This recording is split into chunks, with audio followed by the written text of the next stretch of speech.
Some gifts are small in the hand and enormous in the heart. This is the story of a poor man who shared his last bread, and how that little half became more than enough. His name was Tomas. He lived in a narrow room at the back of a cobbler's shop, where the window rattled in winter and the floor remembered every footstep. He worked when the work came, carrying sacks at the mill, sweeping stalls at the market, mending crates by lamplight. What he owned could fit in a small box: a spare shirt, a chipped cup, a dull knife, and an old scarf from his mother. By the time winter deepened, the town streets had learned to crunch when you walked them. Smoke climbed straight from chimneys, no wind to bend it.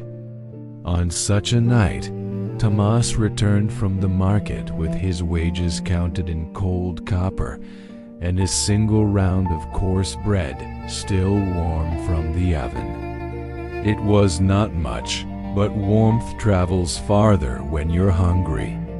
He set the loaf on the table, cut it carefully, half for tonight, half for tomorrow, and whispered grace into the steam. He wasn't a saint. He didn't pretend this was enough. He simply knew that gratitude was kinder than despair while his hands were empty. The knock came between his first and second bite, a soft, unsure tapping at the door. Tomas froze, bread still in his mouth. The world outside his room had teeth. Visitors at night usually asked for things he didn't have. The knock came again, 3 small knocks, patient but thin. He opened the door to a boy he had never seen. No hat, no gloves, cheeks raw with cold. In his arms, a sleeping bundle, a little sister, face tucked deep in a shawl. Snow had written tiny stars along their lashes. "We were told," the boy said, voice trembling, "that someone kind lives here." Tomas looked at the bread on his table, the careful half for tonight, the careful half for tomorrow. He looked at the boy's hands, cracked and purpled with cold, and at the tiny mouth of the sleeping child, open just enough to breathe out a mist. "What do you need?" he asked softly. "A warm place for a minute," the boy said. "And if you have a crust." "She hasn't eaten since morning." In Tomas's chest, an old fear stirred. Hunger had its own voice, and it spoke in sharp, practical syllables.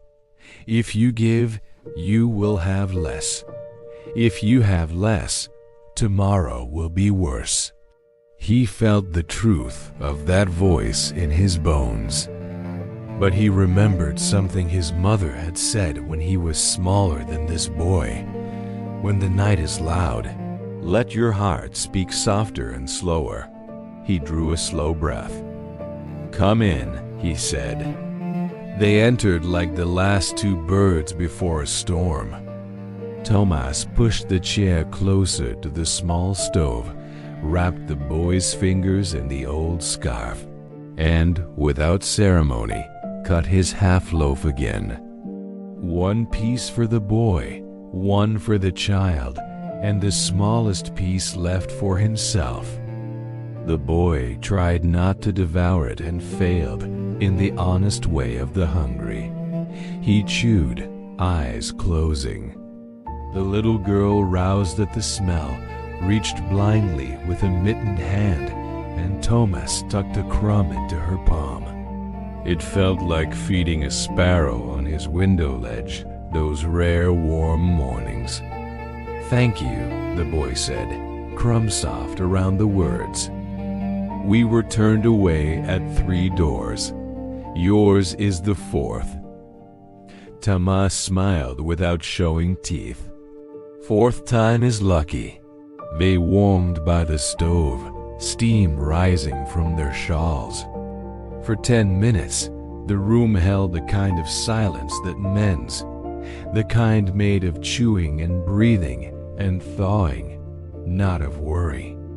Then the boy stood. "We should go," he said. "We're sleeping in the church porch.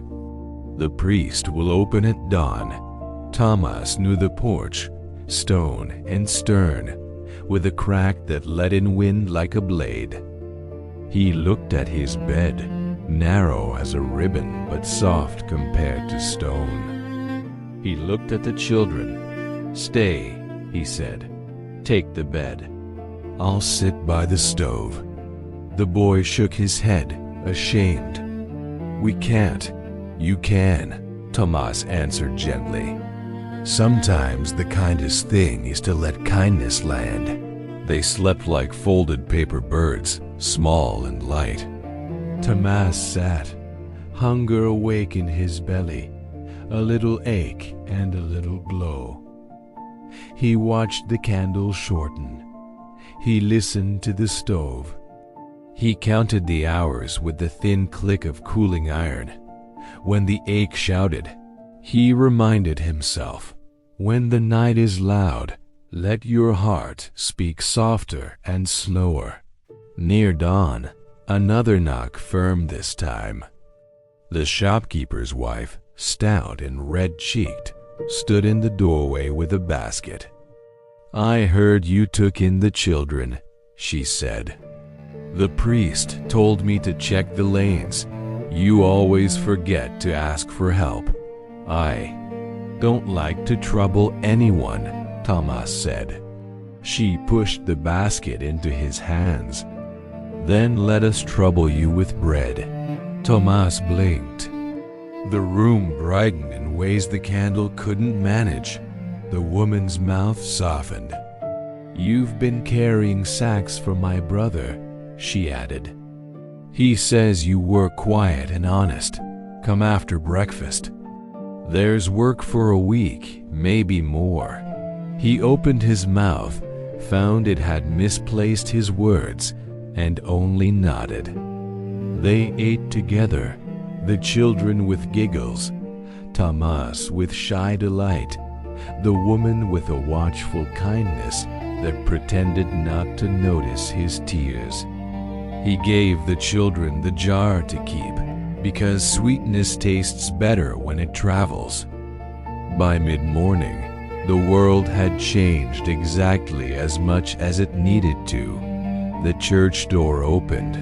The priest welcomed the children to warm rooms and real soup, and Thomas walked to the warehouse where work had quietly been, waiting for someone who didn't ask to be seen. Before he left, he did one small thing.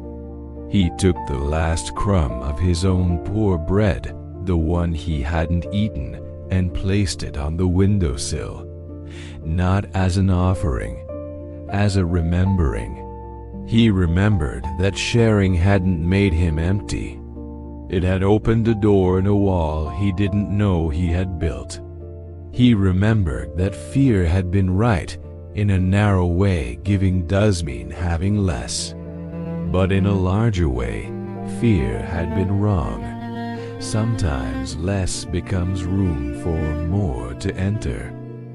That evening, with honest tiredness in his bones and bread in his cupboard, Thomas stopped by the church. The boy ran to him, clean and grinning, sister in tow, a ribbon in her hair that wasn't there before. "We have beds," the boy said, "and names for tomorrow." Thomas laughed. "Keep your names," he said. "They'll be useful." They promised to visit, to help him sweep, to bring him news from the porch that was no longer theirs. Parting, the boy squeezed Thomas's hand in the brave way of someone who has learned that the world isn't finished with its kindness yet. We think generosity is what the rich do with their extra, but often it is what the poor do with their only. A crust divided can become a bridge. A small room can hold more warmth than the winter outside. The poor man who shared his last bread didn't solve the whole night. He simply let a little light move from his table to another mouth, and in that moving, dawn found him too. Give from the heart you have, not the riches you wait for. Small kindness, offered now, multiplies in ways we cannot count and returns as quietly as morning light.